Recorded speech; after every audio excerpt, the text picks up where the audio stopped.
Welcome along to a very special episode of the Football Fun Factory podcast. This one comes all the way from Spain. The Football Fun Factory head office team, 3 of which are sat here, 3 more behind the cameras or holding the cameras, are out in Spain at the moment for a number of different reasons for the development and growth of the Football Fun Factory brand. But today we're taking the opportunity to talk about a very important topic, and as we're outside of the UK, we thought we would talk about the European Championships that are coming up this summer. Charlie, looking forward to it? Can't wait. There's nothing better than a summer of football, and so hopeful that England are going to finally bring football home. Is football coming home? That is the topic of the Football Fun Factory podcast. Johnny, without giving the game away, what do you think of England's chances? I think we've got as good of a chance we've had in a long time. I think we've got some great players. Let's see if you agree once you get your envelope. So let's put this topic on trial. So the Ryanair luggage allowance didn't allow for the gown to come out, but the judge's wig made it. John, looking good? No, they're ridiculous. I think it does look good. Thank you, Luke. You may win this week. Right, I've got 2 envelopes. Is football coming home? Going to pass that one to Johnny, that one to Luke. So these guys are now going to read a card. Now, reminder that what's on the card may or may not be their actual opinion, or it may be a version of their actual opinion. It may be that something that they completely disagree with, but what the guys have to do is represent that opinion. They're going to read out their statement, put each other on the stand, and we're going to see whether football is coming home. Luke, would you like to read your statement first? I will, and it's harsh. England have failed since 1966 to bring anything other than shame to our country. There is no chance of England winning the Euros. You've been saying it for weeks, and he's saying it on the Football Fun Factory podcast. Johnny, do you want to read your statement? England are destined to win the Euros. There has never been such a talented group of English footballers. Come on, England. Wow, 2 polarised views there. So, Luke, you're saying that England have got no chance of winning the Euros. You're saying that they bring shame to the nation every 2 years. Tell us a little bit more about that. Give us an opening statement, and then Johnny's going to grill you on that. Yeah, I just think we never turn up when it comes to the big occasion. We've got some of the very best players in the whole world, but when we put them together in a team, it just doesn't seem to work for us, and we just, like I say, we bring shame to the nation. John? I think shame's a bit harsh, Luke. Obviously, the team, the last few Euros and major competitions have got into the latter stages of the tournament. I don't know how you can say sort of shame. What do you mean by that? You only remember the winners. I give up a lot of my time to watch football. I go down Barrington Social Club to watch the England games. I've never seen them win anything in my lifetime. Barrington. Oh, England, sorry. Barrington win plenty. I'm what?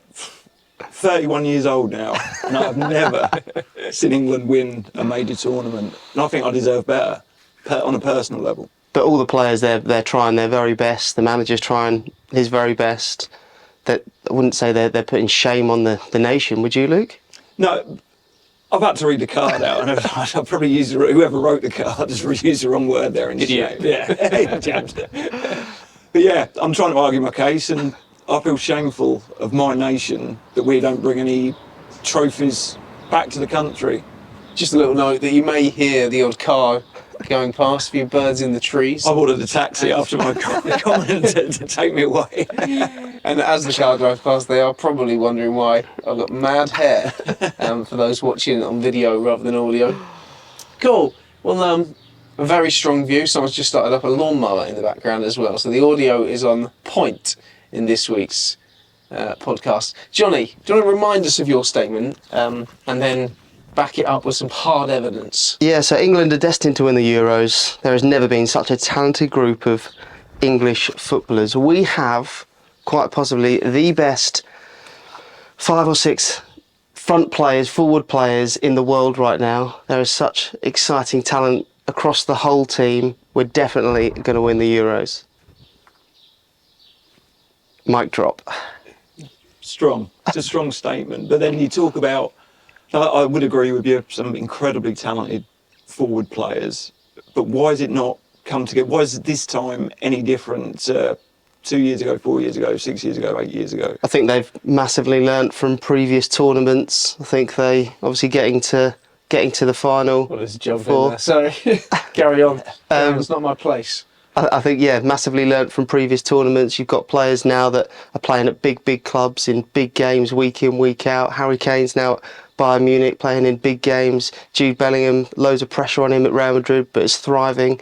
I think the teams, like Saka, he's going late into the Premier League fighting for the trophy. I think all of these forward players are really well experienced. They've had a major tournament where they've got to the final. I think they can go all the way.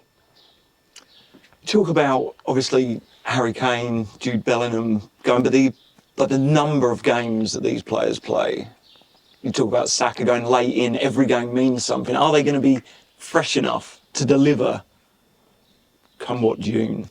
I think that Come what June? I think they'll come what June. I think Are they going to hold on? Are they going to be fresh to deliver come what June? Isn't it saying come what May? Says Shakespeare. Yeah, the tournament's in June. I changed it. It's my own. It's pretty cool. I might go William viral. Chadwick. Hashtag come what June. I think momentum is key in football. Momentum in tournament football is key, and I think they can carry the momentum from the season into the Euros and into the tournament and take home the crown. Okay, right. That brings an end to proceedings. A very interesting discussion. Of course, you guys were trying to represent an opinion, and my job is to decide on a winner. Over the last few weeks, we've had, when Sir Judge Chadwick was presenting the winner, it was a Premier League winners' medal. I don't own one of those, so I've been finding different things to make the prize. We've had a Football Fun Factory blue card with a couple of our franchise awards that have been laying around the office. Of course, now we're out in Spain with a limited luggage allowance, had to really consider what the prize is going to be this week. As we were sat last night having some dinner, there was a man that was selling bits and pieces around the restaurants. And he had some watches. And this watch was €10. Looks very much like a real one. It looks nice. But the winner of this week's podcast, because football is clearly coming home, is Johnny Martin. Get in. Thanks very much, mate. Cheers. There you go. I've already got a watch, so I'll pop it on the other wrist. Yeah. And I go 2 watches.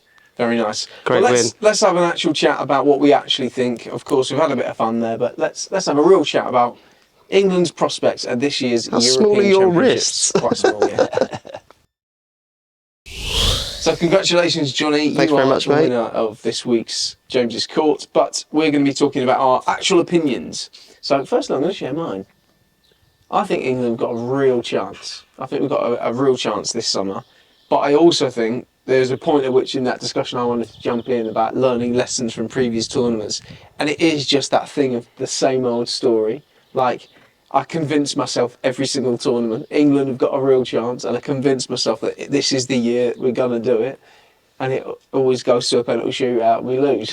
But it's just, we get to those tournaments, we get to those latter stages. We definitely don't bring shame to the nation. I don't know if you want to follow up on that point that you made earlier on. Yeah, of course, it was a ludicrous statement to make. And I think it's so hard to, obviously these are the best players in the World Cup, the best players in the world, and the Europeans, best players in Europe, and they're top players, and it comes down to them such fine margins. Like we said, we got to the final, finally broke that sort of burden of not making a final for so long, and then losing to Italy on penalties was a massive disappointment. But you feel something changed, like you feel like we have genuinely got it. It's not just hope, it is more belief now in my mind that we can do something special. Well, there is a step change, isn't there? There's getting knocked out by some of the great nations, and there's getting knocked out by Iceland.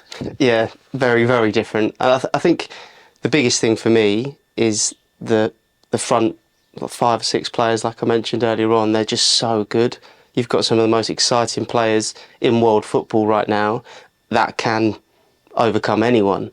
And I think, do you feel we've got World Cup winners in our team? Yeah, definitely. I think that, like I said in my statement, I do genuinely believe it. I think the learnings that they've had from previous tournaments and the experience that they're having at club level now, a lot of those players like Saka, Foden, that they are winners and they're experiencing like these high pressure games all the time. And I think that experience is really going to help them.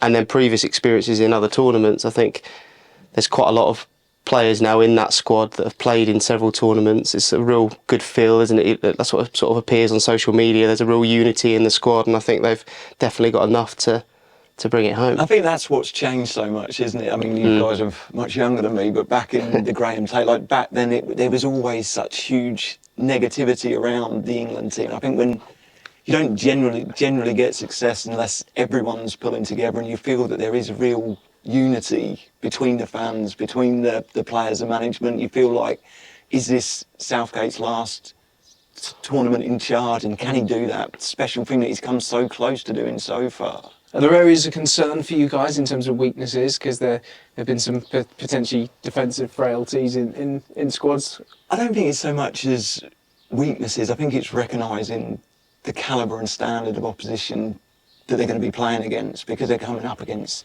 world class players, which they do obviously week in, week out. But the best team doesn't always win the tournament. In tournament football, you need a little bit of luck. It's a 90-minute, 120 goes to penalties. There's so much variable in that when it gets to them latter stages that you just hope that Lady Luck's on our side a little bit in this summer. Jonny, any particular players, any worries or concerns? No, to be honest, I think the squad is strong enough.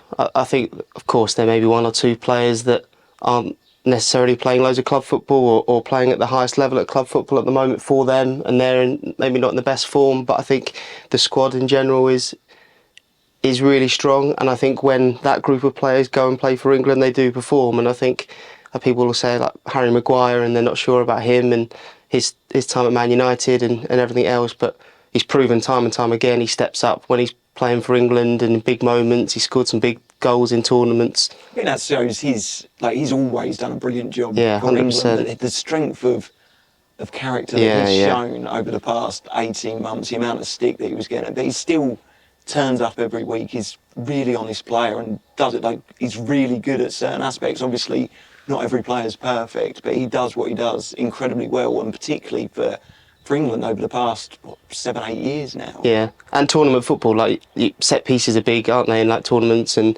big moments, the attacking set pieces he's great at, and those types of things, and can come up with big moments. Yeah. Here's one for you though. Like obviously we know we've got the incredible attacking talent, but what the big question, it always comes about every game, is the right combination of them players. Southgate gets loads of stick about playing two holders. Is it one and what that midfield shape? Like how do you get all of them players so into difficult? the Yeah, So many good players that sit on the bench, aren't there? That's probably the biggest controversy around the England team. There's so many good players that people then query why Grealish might not be playing or whoever. But you could name 10 players that you could make a case to be in the starting 11 that aren't. No, definitely. I think that's what's so hard. You look at Cole Palmer at Chelsea, and you think he has to play. Probably the best player in the Premier League for a Chelsea team that's sort of sat mid-table most of the season. But how do you get him in? Because you got Foden, you got Saka, Bellingham, you got Rashford, you got Saka. Kane obviously plays every game. I think Kane, Declan Rice are always going to play because that solid base of the middle of the pitch. But then who do you play around him? Bellingham obviously has to play. Foden. In itself, it's a nice problem to have, because if you look at the teams that have gone on to win tournaments in the past, that have been the same. They bring players off the bench, and you think, oh goodness me! And isn't that a superpower to then, in those crucial moments, in extra time, when it comes down to the semi-final or wherever it is, then to bring a match winner off the bench? I generally think it makes it harder. Because I don't think other nations, even the top nations, your France, but I don't think that they have the same talent that we have in this country. Too many good players. I generally think it can be a problem. What do you think about that, John? I see what you mean. I think the pressure around it is unless Southgate goes on to win, he's going to be at the scrutiny of the media and the fans and everything else, because I should have done the other combination that it might be. Obviously, I think you're referencing do you put Bellingham slightly deeper and then you can get those three attacking players, but then Bellingham's been unbelievable for Real Madrid in the 10, so what do you do there? And it is almost like a lose-lose situation. Like if he does get it wrong, we do lose. It should have been the other way around. He just has to go on and win, doesn't he, with the team? Like, And that's the conclusion. He has to just go on and win. he's got to do it. Come what June. Come what June, we will be there in the final. I just hope we haven't got shame on the nation. And we will not bring shame to the nation. And football is definitely coming home. So, brilliant section of the podcast. Great to have a discussion on that. I'm really hyped now for the Euros. Don't know about you guys. Really looking forward to it. Especially sitting here in the sunshine as well. But it's now time for everyone's favourite part of the podcast, which is Chaddy's quick fire questions. Is that everyone's favourite bit? Yeah. Mine and Johnny's. None of the listeners. That's not what Johnny said to you. So, Chaddy, you played for England under 21s. So, coming up to the European Championships. Tell us about that. What was it like representing your nation? It was something I'm incredibly proud of. Obviously, it's something I never thought I'd ever do when I played for the England under-18s for the first time. I thought, wow, this is incredible, obviously, to represent the under-21s as well. But it's probably not something I embraced as much when I was coming through, when I actually did it. I found it all I was awestruck by the players that I was playing with, didn't really enjoy. I was very sort of quiet, shy. I didn't like going away with the other players. The football was always brilliant, but it's the amount of downtime sat around the hotel and that sort of thing. I didn't really enjoy it. Something probably when I look back now, I think I should have embraced that a lot more. But to have represented my country at any level is something that I'm incredibly proud of. And just as a follow-up, just because I'm really intrigued, like I know that you've talked many times in the past that for you it's all about the football and the kind of what else surrounds football wasn't necessarily kind of what you were in it for. But was there any sort of imposter syndrome, any thoughts or feelings of should I be here, or were you sort of confident in your own skin to be there, but then just wanted to be there on the pitch and playing football? Yeah, I think when I first called up for the England under-21s, I'd never played a first team game for Manchester United. I got called up. The manager was Howard Wilkinson, who was my England under-18s coach, probably the manager that rated me higher than any other manager. He absolutely loved the way that I played football. And obviously that gave me confidence, but definitely had that feeling of imposter syndrome a little bit. But I've turned up for the first under-21 camp. No one had a Scooby-Doo who I was. I was a reserve team player at Manchester United. I was there with Frank Lampard, Jamie Carragher, like big Premier League players. And I think they thought, well, in my mind, that imposter syndrome, thinking, what must they think of this little skinny lad that they've never heard of coming? But it was on the football pitch, I always felt really confident. That's where I was at home. That's what I loved doing. So it was, like I say, a brilliant experience to be around that. But something probably I didn't relish or look forward to as much as I probably should have done. Brilliant. Class. My question, Chaddy, is just, I guess for the listeners and viewers, just a little bit of behind the scenes. What actually happens when you get called up? Is it as simple as pick up the phone, give you a phone call to tell you? Is it like talk us through that sort of process and that experience? Yes. So it's probably very different now. Many years ago with the England under-18, it was a letter delivered to my digs where I was living in Manchester. Incredibly, with the under-21s, I found out on teletext, which was like, I was always used to go through teletext on a telly to find out was how the internet of years gone by, finding out the football news. And I saw my name in it and I had to sort of double take. Then it was a call from the FA. And then it was like with England under-21s, wherever you were, you'd get a car sent to come and pick you up and take you to the hotel or whatever it was. Then after the game, you'd be in a car again and it'd take you home. Incredible. Cool. Nice. There we go. A bit of insight into teletext for those. You know about teletext? Oh no, all about it. I just watch the scores come in. Just watch the scores update on 302. 302, yeah. 300 for sport. Yeah. 301. What sports were you looking at? A little bit of tennis in there. Oh, okay. Seeing there, 'cause it's quite rapid fire and teletext changes. Yeah, I used to watch the cricket scores come up on there. They used to like change every couple of minutes. Next episode of the Football Fan Factory podcast, all about teletext. Make sure you tune in for that one. Thanks for joining us.